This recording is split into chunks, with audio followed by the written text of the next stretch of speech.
Assalamualaikum warahmatullahi wabarakatuh, and good morning everybody. Selamat pagi ucapkan pada semua. Salam pagi Jumaat untuk rakan-rakanku yang dikasihi sekalian. Bagi memulakan hari yang ceria ini, marilah kita sama-sama menadahkan tangan dan memanjatkan doa. Mudah-mudahan kita semua dirahmati, diberkati dan dilindungi oleh Allah Subhanahu wa taala. Ya Allah, ya Tuhan kami, ampunilah dosa kami ya Allah, satukanlah hati-hati kami ya Allah. Jauhkanlah diri kami daripada segala sifat yang boleh merosakkan hubungan di antara kami, ya Allah. Ya Allah, ya Rahman, ya Rahim.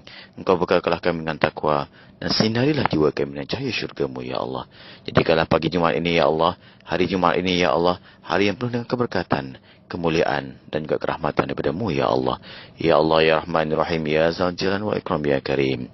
Rabbana atina fid dunya hasanah wa fil akhirati hasanah wa qina azaban nar. Wa sallallahu ala sayyidina Muhammad wa ala alihi wa sahbihi wasallam. Walhamdulillahirabbil alamin. Taqabbalallahu minkum.